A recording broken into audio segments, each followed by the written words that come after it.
Good afternoon, ladies and gentlemen. It's really an honor and a privilege to be back up and have the opportunity to have a conversation with Dr. Frank Luntz. Frank is my partner. We have been partners for the better part of maybe 9 months, although I've been in hot pursuit of being his partner for the better part of about 7 or 8 years. Frank is a world-renowned communications figure who has focused on the art and science of messaging. He has a doctorate degree from University of Pennsylvania. He also went to Oxford. He has been a guest lecturer at Harvard. He has published 4 books, 3 of which were New York Times bestsellers. And the methodology that he has utilized with both corporations and governments in 24 countries around the world focuses on a very, very specific concept that says it's not what you say, it's what people hear. And Luntz Global today has over 50 of the top 200 Fortune 200 clients around the world. And he has utilized both focus group testing as to figure out the things that one should say and not say to increase the effectiveness, the efficacy, and the impact of all messaging. So the format that we're going to follow today is that Frank will give a brief presentation and we'll have a brief Q&A. So without further ado, it's a great honor and a privilege to introduce my partner, Frank Luntz. Thank you. I'm going to walk through. And I know that this was introduced as a political conversation, but you have to understand, and this is going to surprise any of you who know me, I really, really hate politics. I am so grateful that the election is only 7 days from being over. I would point out to you that Congress today has an 11% job approval rating. Gaddafi had a 15% job approval rating. So I don't care whether you're a Republican or Democrat, the American people have had enough. I will show you one ad, one incredible ad, a little later on in the presentation. So it does have some relevance, but I really do want to focus on language. And by the way, it is a privilege, Miles, to be your partner. He approached me 8 years ago, and I was dumb enough to say no. He reapproached me again a year ago. I was smart enough to say yes. And I have gained 11 pounds in the last 10 months. So I don't know whether he paid me well, but he's certainly feeding me well. I'm going to go through this pretty quickly. And I want to emphasize the importance because you guys are experts. This is a room that intimidates me. I'm not intimidated with congressmen and senators because they can barely talk their way out of a paper bag.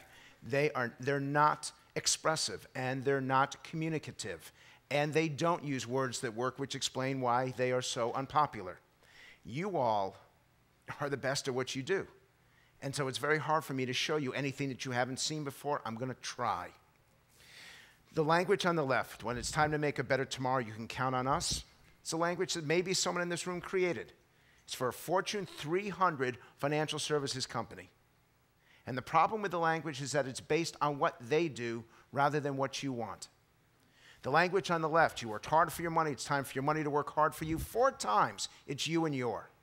4 times, it puts the emphasis on the person you're trying to reach.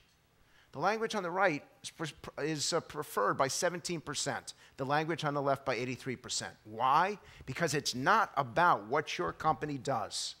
It's about the impact on the consumer, on the user, on the client. Everything today in 2014 should be client-focused and client-based. That you literally walk through your entire lexicon and focus on them. And here's another great example. Different company. We have a wide array of products. First off, I don't know what the word array means. I did not know how to spell it until I got spell check. Secondly is that when you talk about products, if you're financial services, and I've never seen so many people take pictures of slides ever before. By the way, you need to watch Miles because if I go on for more than about 12 minutes, he will be on his BlackBerry. I promise you. And it is not an iPhone or an Android. It still is a BlackBerry. You know, you can buy an iPhone now and have that Ryan Seacrest keyboard, so you can still keep your BlackBerry feel and an iPhone look. On the right-hand side, if you use the word product, then you deserve whatever chaos you create. Because a product means that you're selling something, that you're pushing something. You deserve security and independence. You deserve. If you get nothing out of this presentation other than those two words, whenever you say to somebody, if you're in a mess, if you got a corporate problem and you use the phrase you deserve, you've begun to get out of it. Because it's putting your audience in control. On the right-hand side, that's about the corporation. On the left-hand side, that's about the consumer. Please understand where we stand right now as a country. I know that you're filming this, so you won't get the audience, but I want to ask you all, honestly, how many of you in this room are better off today than your parents were when they were your age? If you're better off than your parents, raise your hands. And keep them up, and everybody look around. How many of you are worse off than your parents? Raise your hands. We got two people right there sitting next to each other. Maybe if you two separate, you know, this is like bad news travels in pairs. I'm curious, for both of you, why are you worse off? How would you define that? I'm from Brazil, and my father is a civil servant. He's a diplomat, and he has, I guess, he has the same, he has a salary, he has security, which is something I don't because, hi, hello. It's something I don't have because I chose to go into a corporate world, into the corporate world, whereas my father chose security. So yeah, today he has an apartment in Rio in front of Copacabana Beach. He has a $2 million house in the best place in Brasilia to live, and he's a civil servant. I, on the other hand, am building my first house and had to borrow money from a bank. So he's a civil servant. Yeah. And he's got incredible real estate. Yep. This sounds like the Chicago Police Department. This is, I feel like I just walked out of, or Maryland does the same exact thing.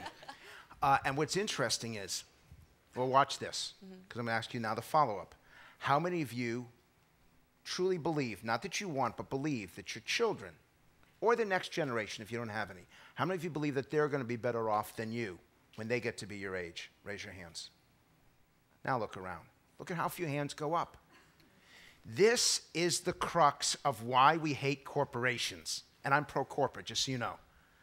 This is why we hate politicians. This is why we hate the system that we all created, because we thought that every generation would have it better than the next. And we sacrificed, our parents sacrificed for us. And now we look at it and we think things will never be the same. So you got to understand that cynicism, that negativity. And so we then asked a question, because I'm always looking for solutions. And of all the slides I have here, this is actually the one you want to photograph. Because we asked the question, what do you want more of that you don't have enough of? These are the top 7 answers. What do you want more of that you don't have enough of? By the way, more sex came in 3rd among men and came in 9th among women, which is why it came in so high among men. Do I need to explain it, or you got it? I got it. He's Canadian, so I have to do everything a little bit more slowly for him. So I want to see how well you, who's Canadian here? So you understand, I'll do it, you get it. First off, I want to see how good you are. So take a look at the 7. Fewer hassles, more choices, more money, more time, no worries, better lifestyle, better work-life balance. Everybody stand up. Everyone stand up. Even those with coffee, don't spill it, but stand up. Now you're supposed to be able to do this really well. Let's start with what men chose, but you're all going to vote on this. What did men choose is what they wanted more of that they don't have enough of? Who thinks men chose fewer hassles as what they want more of that they don't have enough of? Anyone here? Not one of you. Who says men chose more choices? Still nobody. Who says, oh no, we got 2 people right here? Wrong, down. Who says men chose more money? A lot of you. Who says men chose more time? If your hand is up, down. Who says men chose no worries? If your hand is up, we're not pathetic, down. Who says men chose better lifestyle? That would have been my choice, but it's incorrect, down. Who says men chose better work-life balance? If your hand is up, down. Only the people still standing Only those still standing and the two of you who cheated, and I won't point you out, but they're right there. What did women choose? What they wanted more of and don't have enough of. Who says women chose more money? If your hand is up, you must have just got divorced. Down. Who says women chose fewer hassles? Nobody. Oh, one person. You must have just got married. Down. Who says women chose more choices? One person. Down. Who says women chose no worries? Down. Who says women chose better lifestyle? Down. Who says women chose better work-life balance? If your hand is up, down. So what did men choose? Money. Correct. What did women choose? Good for you. I wanted to recognize the people who got it right. And our person from Brazil got it right. Someday you will own your father's apartment and real estate. And I work for Rudy Giuliani. I can make that day come very soon if you want. So congratulations for those who got it right, but this is what the messaging should always be about. And it should be a discipline and it should be a focus because in the end, this is day-to-day life. My hassle with politics is they never talk about day-to-day life. They only talk about ideology and they only talk negativity. And nobody wants that anymore. Okay, the other thing that's really important is getting the questions right. It's not just the answers. When we do work for financial services or consumer goods, and we have a brochure that we have to put out, I gotta be candid with you. I don't care as much about the description of the products, the services, the tools. If I get the questions right, I know they're gonna read everything. If I get the questions wrong, they won't read anything.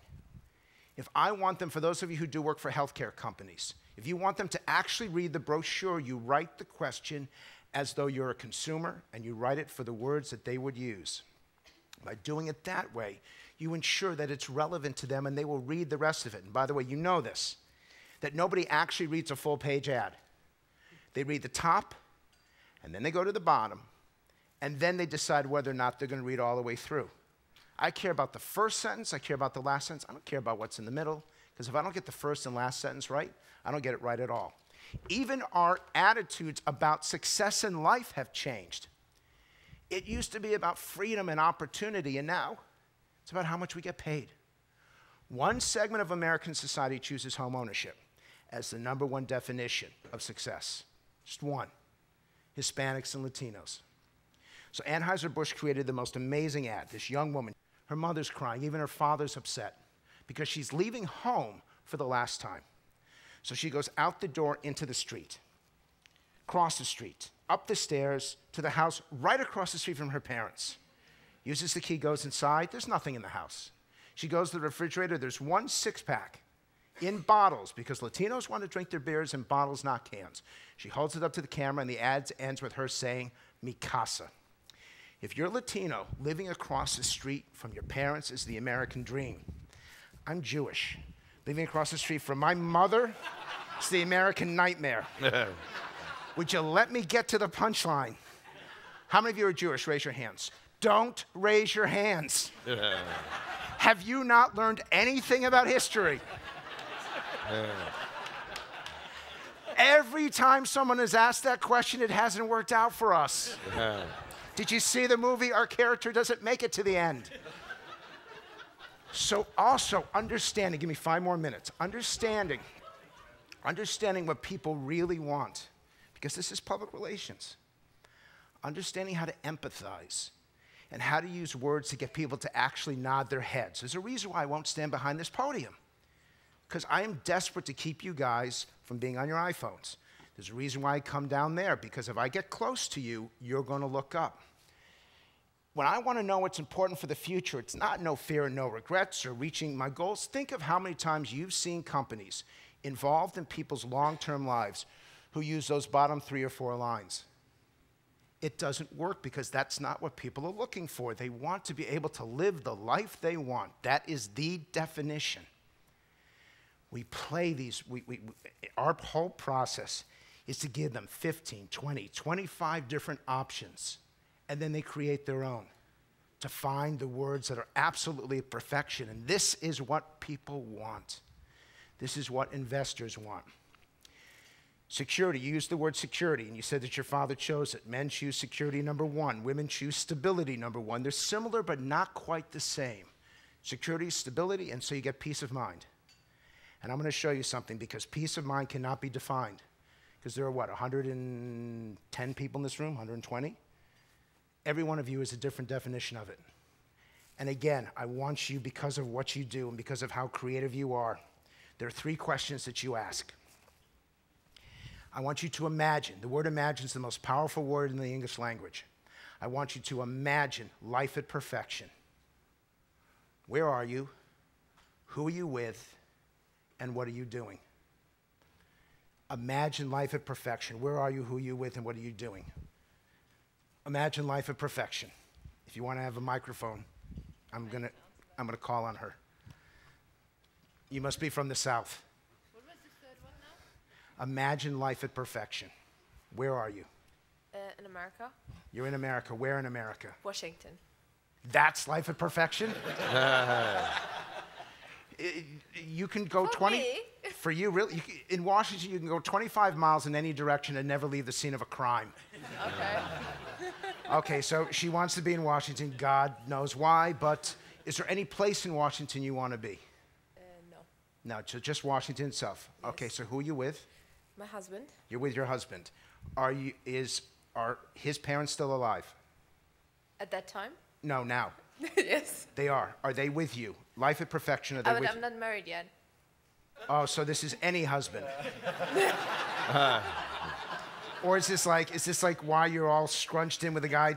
Are either these 2 guys next to you part of this dream or no? We're a delegation, so we're together here. So you are together. Wow, this is like the Mormon church right here. Okay, so you're in Washington, you're with your husband. Are there any kids in the picture? Yeah, of course. How many? 2. 2, boys or girls? 1 boy, 1 girl. Okay, so that's balanced. And what are you doing?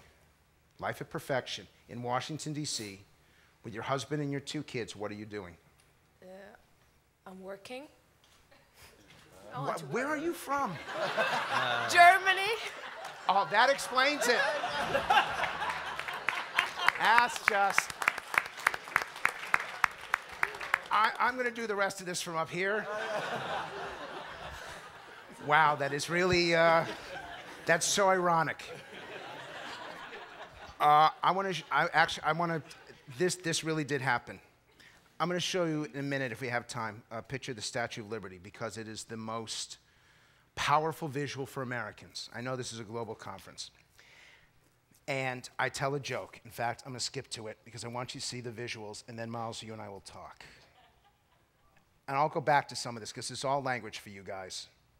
But I want you, this is the most powerful visual we've ever tested in America. And by the way, I know that I talk about words. The truth is, visuals are so much more important. And this is number 1. You don't see her, but you know what she represents. And people think of pride, patriotism when they see her. Where was she made?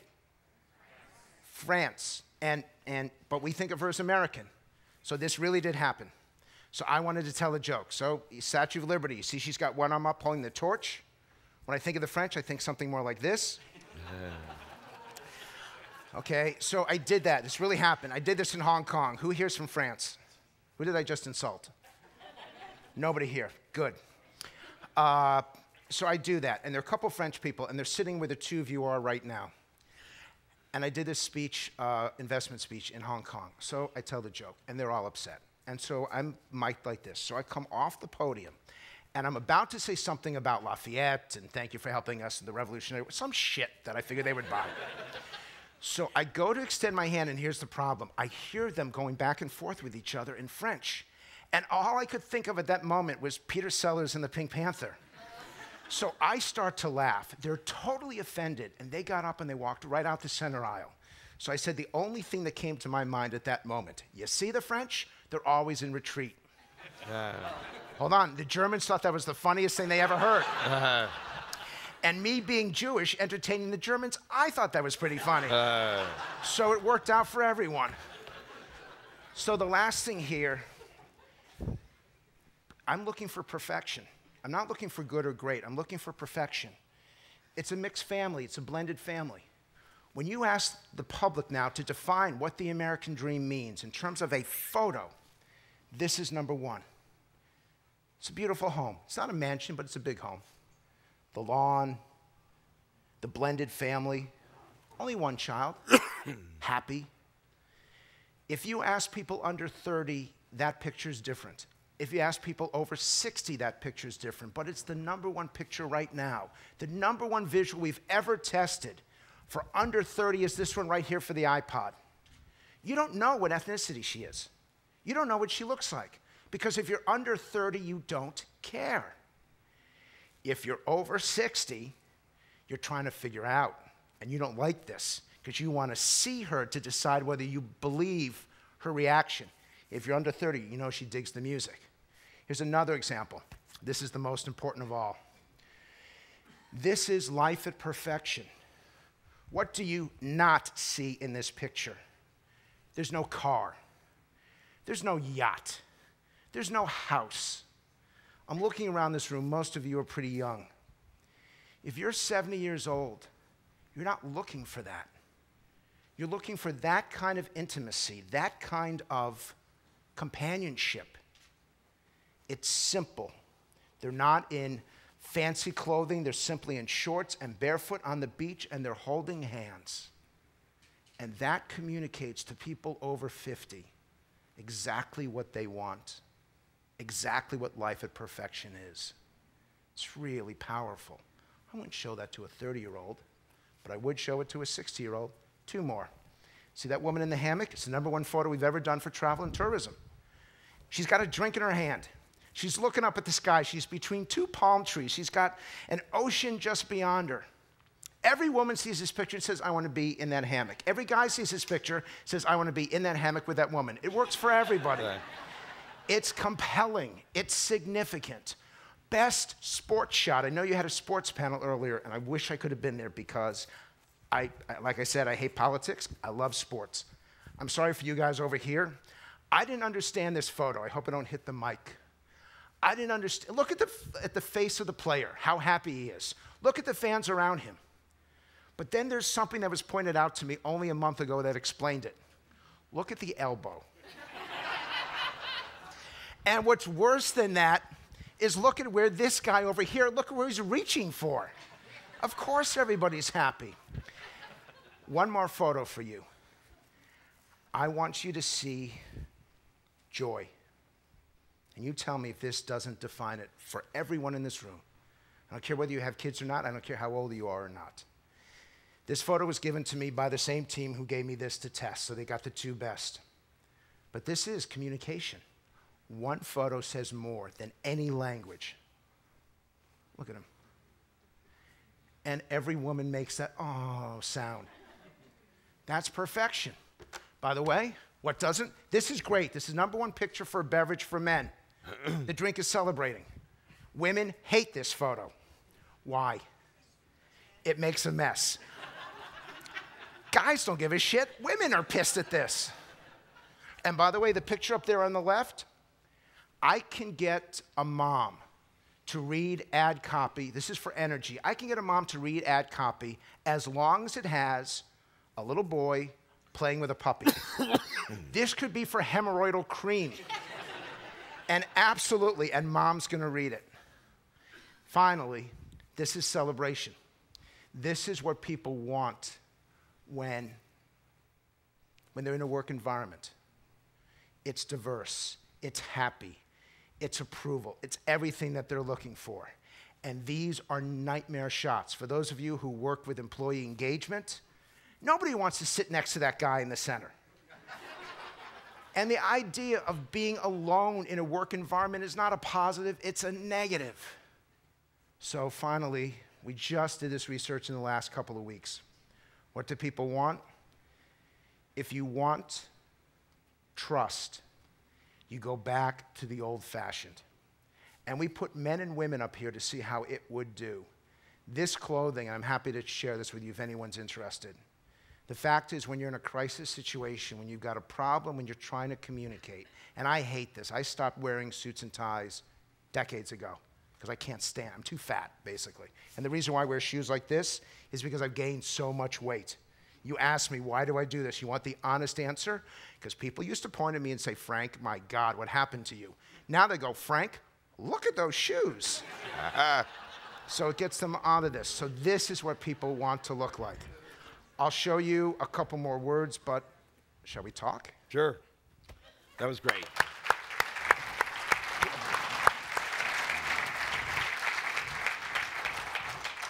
The best part of being Frank's partner is no matter how many times you hear the presentation, it's just as informative. It stimulates your thought process, and it's always funny. Now, the best part, what he likes is I get him the best drugs. You got to understand, he's from Toronto. Do you know the mayor of Toronto? The old mayor. The old mayor. So, So you came up, communications has existed for hundreds of years. Messaging has existed for hundreds of years. There's been tons of research always being done. People have always analyzed effectiveness of and efficacy of communications. What was the epiphany that you had where you said, it's not what you say, it's what people hear? Talk about how that philosophy came about, and was there any event in your life that transpired that gave you that understanding and that epiphany? Politics, and there's a guy who walked in, oh, he's sitting right there. Jeff Pollock and I worked, and he's a brilliant, brilliant young man. Jeff Pollock and I worked for Ross Perot in 1992. And I chose Perot because he was shorter than I was, and I had a height thing back then. We went to 4 different cities in 4 days. It's really happened. And between the 3rd and 4th city, at that time we used videotapes. So we couldn't rewind things, or I forgot to rewind them. So I had been showing Perot in 3 different aspects of his life. One was his speech, the second was a bio of him, and the third was testimonials about him. And I always showed the bio first, the testimonial second, and then him speaking. What we learned is, if you went in that order, bless you, if we went in that order, nobody could be pulled away from him, even if you heard negative information. So we're going from Detroit to Colorado. I hadn't rewound the tapes, and I showed it in a different order. This time, I showed Perot speaking first. And people looked at him and said, what is wrong with this guy? Then we showed the testimonials, and nobody bought it. And then we showed his backstory, and it was a completely different reaction. So I got a chance to do it 2 more times in the campaign. When I showed it in one order, I got one reaction. Same information. If I changed the order, I changed the reaction. That was 1992. So that's when I started to focus on the ordering of messaging. And again, for crisis communications, by the way, the one thing that we learned from crisis communications is you do not speak from the corporate perspective when you open. You speak from the consumer, the client, from the people who are impacted. The first 4 sentences has to be about them, not about what you did wrong or an apology or anything. You're speaking with empathy towards them, and then you get to you. The second thing is, in 1994, I did work for the Republicans who came into the majority. I was waiting for hissing, and that'll come. To my surprise, people thought that orphanages were much, much worse than foster homes.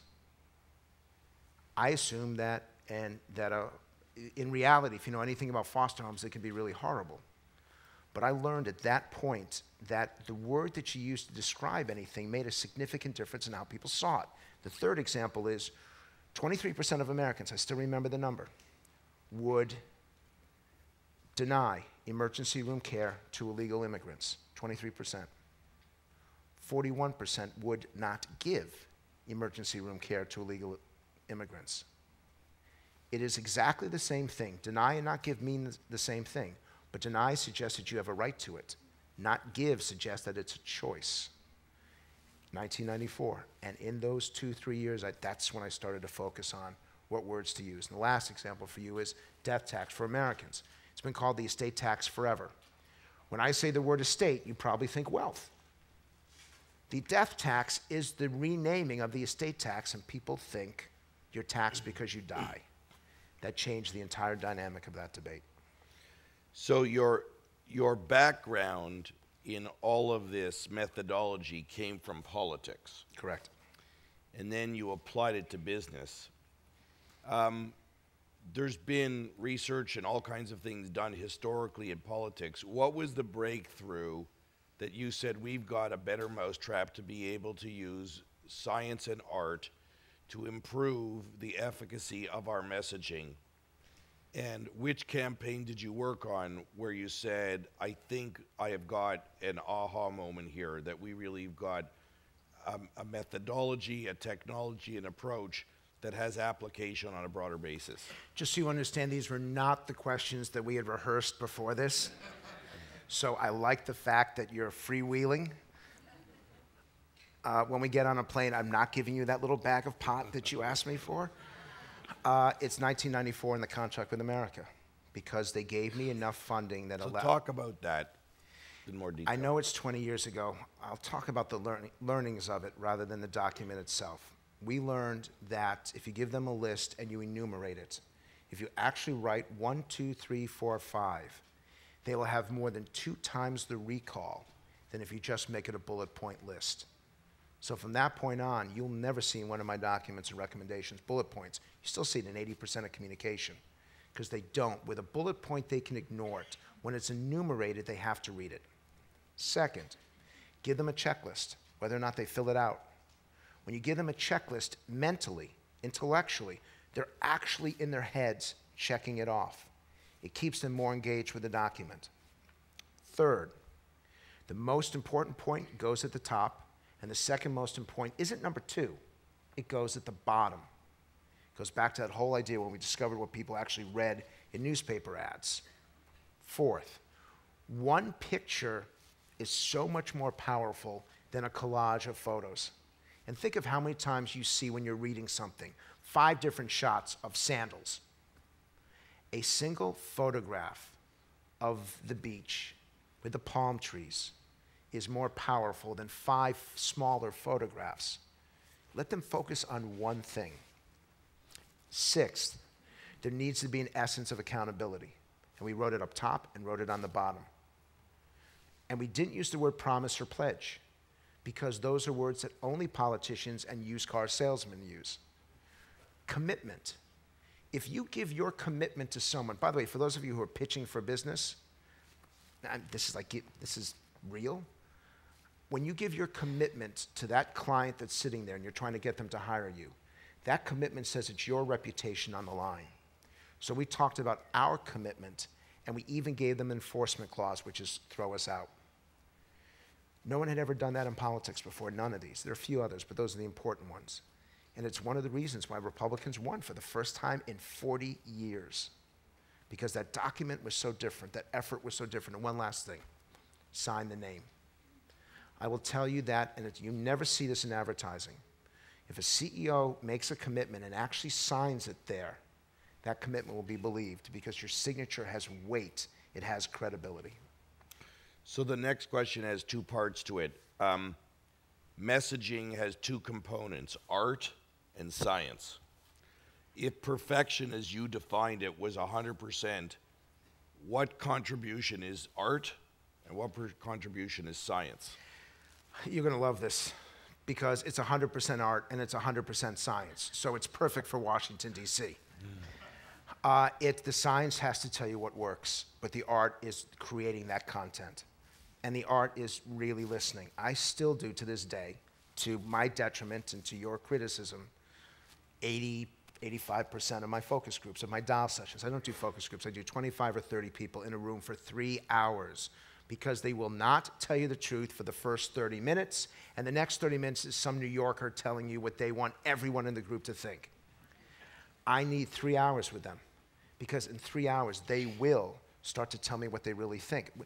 In 3 hours, I will have people in the room, men and women, sometimes in tears, as they describe, not that I'm yelling at them, as they describe, and the best example is the Chrysler ad. Do you remember the Chrysler ad about 4 years ago in the Super Bowl that Clint Eastwood narrated? We went to Michigan 2 days after the Super Bowl. I'd never seen this. 2 days after, 6 people, 6 out of 29 people, when the ad was over, had their eyes were tearing. The water was dripping from their face, because it reminded them in such an emotional way of what the auto industry meant to them, their neighborhood, their community, and all of it. That's an art. to create that ad as an art, to figure out that that's the best ad, the most impactful ad, that's a science. The art's the creation, the science is the measurement. So take that to another level. If perfection's 100%, is it the quality of the question or the interpretation of the responses that ultimately determines the efficacy of your recommendation? That's tough. There's a third component, which is the acquiescence of the client to do something, to say something they've never said before, to show something they've never shown before. I repeatedly encourage the CEOs that we work for to admit mistakes, to basically humble themselves, because that communicates a human component that we think they don't have. There's a slide over here. We don't trust CEOs, but we do trust business leaders. A CEO is focused on the bottom line. A business leader is focused on problem solving and the future. I'm trying to get CEOs to actually change that. The CEO should be chief ethical officer, and you should be the leader of a company, not the chief executive officer. Actually change the lexicon of the titles of a company can have a significant difference in how employees, shareholders, and people in the communities, how they regard who they work for. And one other example here. 62%. We asked them of Fortune 500 companies. Almost 2/3 think that they're dishonest and greedy. And only 1/3 think that they're honest and hardworking. When you ask the question about business leaders, it flips completely. Change the title, and you actually change how people view and perceive that individual. When you've obviously talked about it's not what you say, it's what people hear, but you've also talked about the impact of images. 100% is perfection. Would you sooner have a spectacular description, wording, and a mediocre visual, or a spectacular visual and mediocre wording? Which will have a greater impact? The visual will have over the wording. And I know I built my business. I've dined out on words, and the truth is visuals are much more important. That's why I went through that whole presentation with you all. One visual guarantees that I will read the words around it. Even the best words does not guarantee that I will get the impact of that communication. Having done this for so long, can you instinctively look at words or look at visuals and say this will have the test the best? Yes. And the problem with that is that I carry it with me wherever I go, and I'm just a nightmare to travel with. Because I will ask the woman or the man at the desk at the hotel, why did you greet me that way? And often it's 11 o'clock at night, and it's not, hey, why did you greet me that way? I'm curious. It's, why did you greet me that way? I'll ask a flight attendant, why did you say that to a passenger? I will ask people at restaurants, that's an interesting description. I don't want to eat food that I can't pronounce how it's made. You know, they've got those descriptions, and they're words that I've never seen before, spellings that I've never seen before, and I just don't understand it. Spaghetti bolognese, it's easy, it's simple. That I connect to. Everything, even the lighting here. Someone made a decision that they wanted, basically, I did acid once. It looked like this. So one of you guys over there figured out, let's do an LSD trip. Yeah. Look at the mirrors over there. That, if I had like 2 drinks, that would cause me to puke.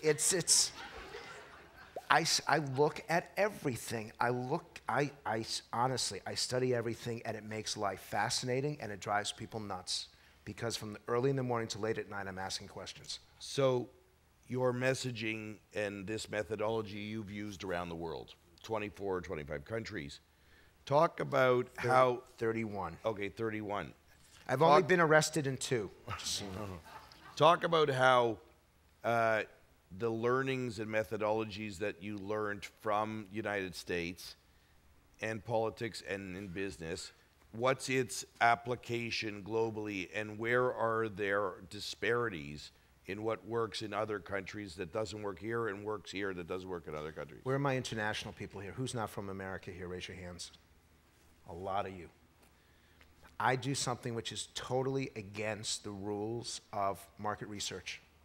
And I admit it, and I now need to do it. which is I moderate my own focus groups in countries where I don't speak the language. Instead of going through interpreters where I sit in the back and they tell me what's going on, I go into the room and for 3 hours, whether they speak English or not, and a whole lot of people do, I want to be in the room, and what's awesome is when I'm asking questions and the interpreter gets it wrong, and the people who are sitting in the session correct the interpreter and tell them that's not what I meant, and then they'll do it in English. And then the interpreter gets intimidated, and it's kind of amusing. But I want to immerse myself. And by the way, it's not just in foreign-speaking countries. I don't know if anyone here is from Ireland, but if you're more than 20 miles south of Dublin, I don't care if you're speaking English, I don't understand you. And I did a fair amount of work in Ireland over the last 10 years, and I would go there 2 days in advance to get my head acclimated to what they were saying. It's the same, anyone here from Scotland? Did you vote for independence, or did you vote to stay part of that horrible British Empire? How'd you guys vote? You voted yes for independence. Thank God. Oh, well, you should have gone to Chicago. Dead people get to vote in Chicago. If you go, you know the difference between Edinburgh and Glasgow? Edinburgh, I understand. Glasgow, I don't.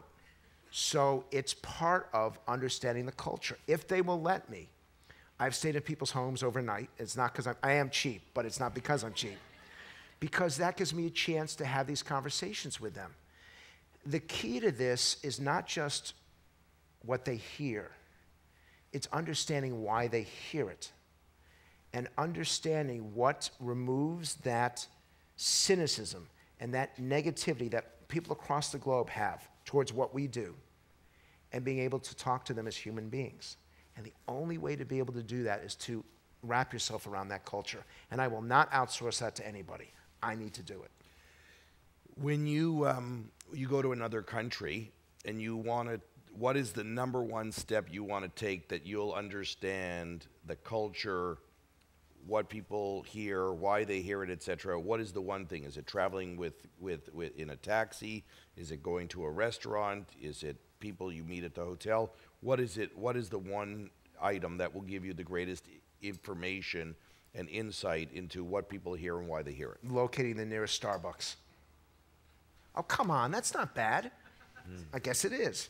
I go to a school. I go to the university. The single best place for me to learn about what's really going on is in college, because they probably can communicate with me. They often want to have a conversation. They think it's pretty cool. And in 1 hour, they'll tell me exactly what they think without any filters whatsoever. So when I did work in China, that was the first place I went to in Beijing, was the university there. Russia, Moscow, same thing. Probably a dozen different countries. That's the first place that I go to.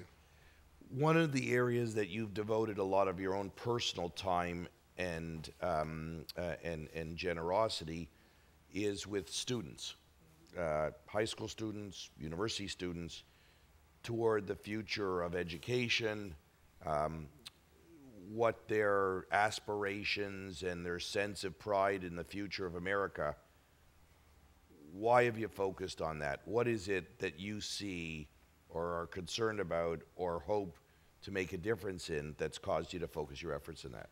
I don't always like what we do, and I'm ending up a campaign that I'm not particularly happy with. If you actually listen to what people have to say globally, not America, globally, you hear the cynicism and the negativity and the feeling that our best days are behind us. And politics causes a lot of that. But so does corporate malfeasance. So does unethical behavior. And I don't think it's right for our sins to be projected onto the next generation. They're open-minded. They're more likely to look for challenges in the globe. And I think that whatever mistakes we have made in our generation, they can fix.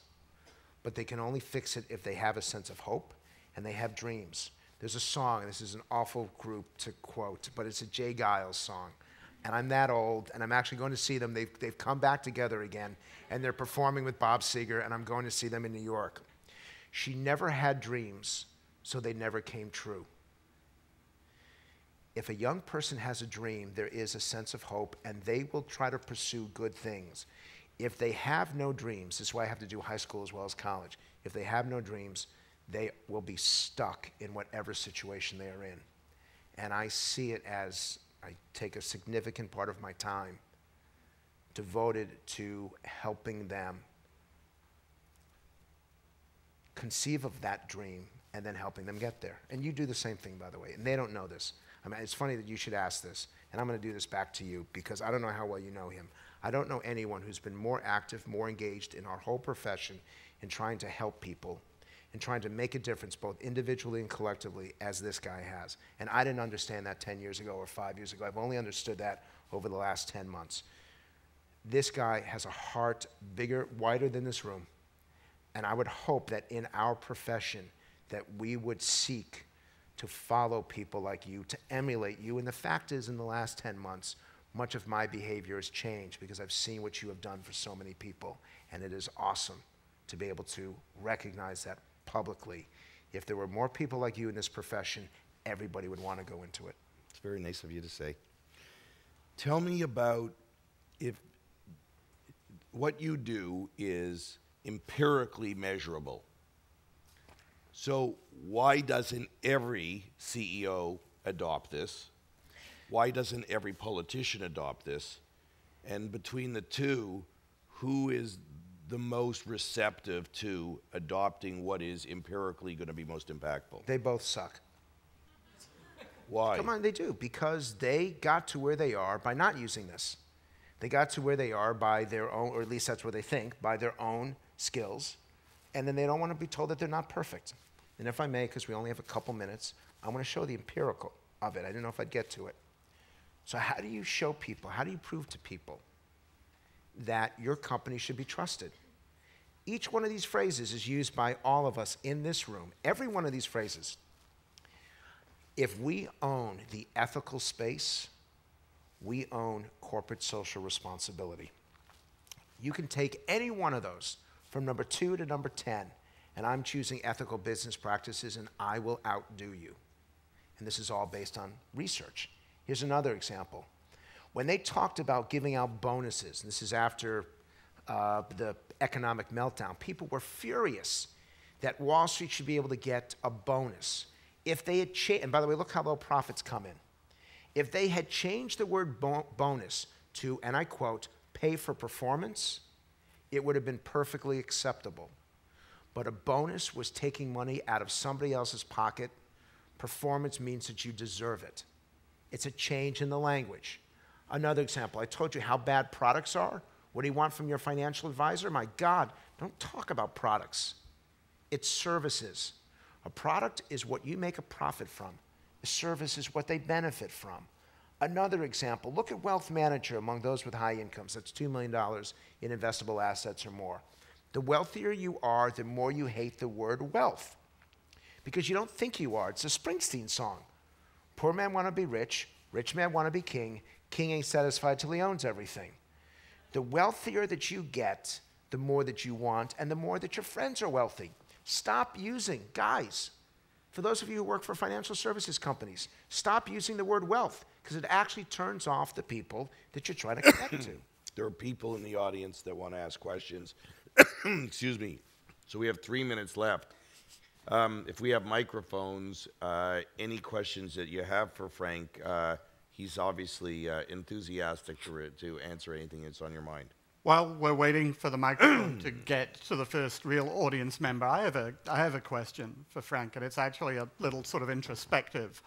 But there's a long-standing debate in our industry about what we should call what we do. I've always liked the word public relations because I think relationship building is the essence of this profession. But there are a lot of people who've changed the name of their business from XYZ Public Relations to XYZ Communications. As I travel around the world, I've had a lot of people tell me that they actually like words like stakeholder engagement much more than public relations. No, that's like fingernails on a chalkboard. Okay, so the words that we use matter. What should we be calling what we do? I teach my clients to look at it as education, not as public relations, because that is trying to force your point of view on them. I look at it as informing and educating them, and then they make the decision. So for me, it would be PE rather than PR. And that is a philosophy. It's not just a word to me. It's actually how the work that I do, how I try to engage them, so that our audience, the people we're trying to reach, are actually better off by what we do. And I think it has a positive impact. Sir? In the United States, why do proponents of firearm regulation consistently lose the war? Where they, what are the words that would help them win? The first thing is that they created an ad after the shooting. I don't know how many of you are aware, but a horrible shooting in Connecticut, and 24 little children were killed. And at that moment, those who advocated gun control should have won it. But the first ad that they put on the air to promote it showed people with a southern accent, sounding and looking really dumb, holding onto their guns. That's so insulting to the millions of Americans who are safe gun owners, that the very people you wanted to reach out to, we did a survey that even members of the National Rifle Association wanted stricter limits to who could get a gun. But when they saw that ad, they were offended by how they were portrayed, and they turned away from it. Common sense is a great word, and I had that list up there for you guys. I don't know if you saw it, but there are 21 words that really do have an impact on what you do. 21 words that communicate, and common sense is one of the most powerful. If it's common sense, gun safety, the public says yes. If it's taking away my gun, the public says no. And the advocates of gun control are emotional, sometimes irrational, and they lose every time because they put their own spin on things rather than hearing from the people they want to influence. And it's upsetting to me. We have room. One more? One more question.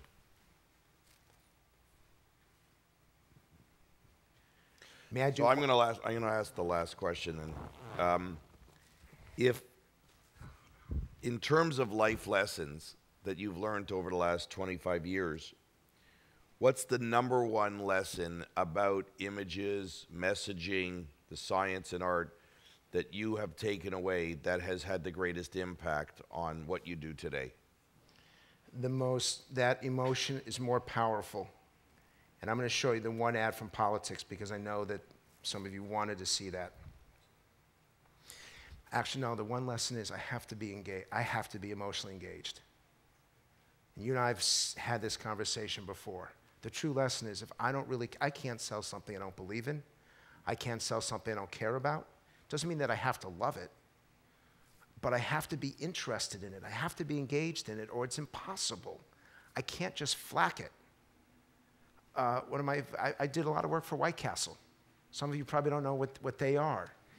But if you know what they are, I am sure that at some point, regardless of whether you had taken some sort of illegal substances, you dined out at about 1 in the morning at a White Castle. For those of you who aren't from America and have never been to a White Castle, you should try it once. I love those guys. I love them because it's a family-owned business. The great-grandson now runs the company, everyone in the company. So in that regard, it's what Henry Ford said, if you love what you do, you'll never work another day in your life. I've never worked a day. When you're recruiting, you've recruited incredible people. What are the characteristics that you recruit for that make somebody going to be an extraordinary Luntz Global brand ambassador and efficient professional? The ability to communicate, the ability to educate, the ability to speak. I have so many guys that come in to try to get a job with me that can't look me straight in the eye or have to read something. I have so many women that play with their hair. I don't want the guys to sit there and say like every third word, like. I don't like it. I'm not going to hire you if you do that. I want you to look me straight in the eye. I want you to be able to stand up here. And I want you to have to read something. You do need to pull this up. Please allow me. It's only a 30-second ad. I want people who are as passionate about the things that we do that I am. And I want them to be able to explain that passion. This is only the second best ad, but this is appropriate for you all. because this goes against every grain of politics. I did not mean that as a joke. I just realized that came across as really stupid. Okay, that is the dumbest thing I have done, is I occasionally say really stupid stuff in public. This is instant response. We now have a library of political ads of about 1,700 political ads.